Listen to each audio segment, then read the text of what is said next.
Welcome to our presentation on truth, justice, and reconciliation.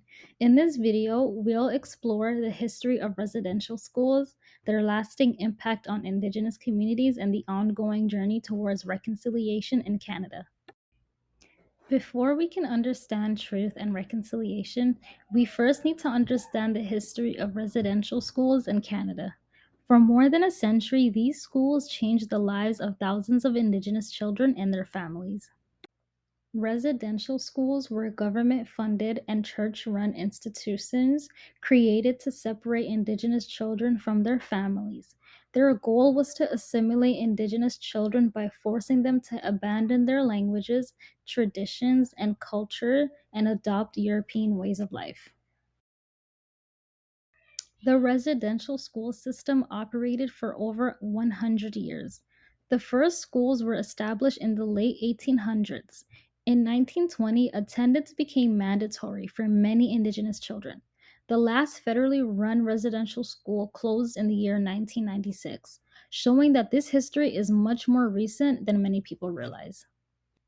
Life inside residential schools was often traumatic. Many children experienced physical, emotional, and sexual abuse. They were also punished for speaking their own languages or practicing their traditions. Many suffered from neglect, poor living conditions, and the pain of being separated from their families. The legacy of residential schools continues to affect Indigenous communities today through intergenerational trauma, cultural loss, and ongoing inequalities.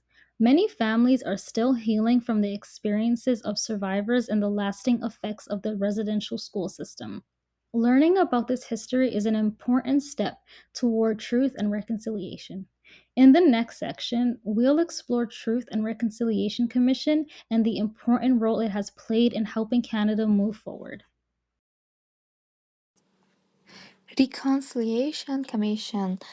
The Truth and Reconciliation Commission, also called the TRC, was created in 2008.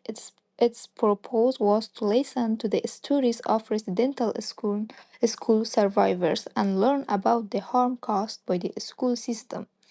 Thousands of survivors shared their experience. In 2015, the TRC released its final report with 94 calls to action. These calls to action provide steps for Canadians to improve relationship with Indigenous peoples and work toward reconciliation. The effect of the residential school can still be seen today. Many Indigenous families continue to experience intergenerational trauma, which means that the pain and challenges from the past can affect future generation. Residential school also caused the loss of many Indigenous language and traditions.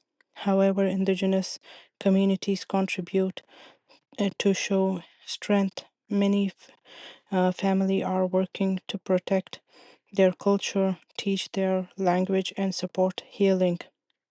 In education, it calls for teaching Indigenous history in all schools and giving equal fund to Indigenous students. In justice, it calls for fixing the legal system to treat Indigenous people fairly in court and prison. Progress is starting, but there's still a lot of work to do.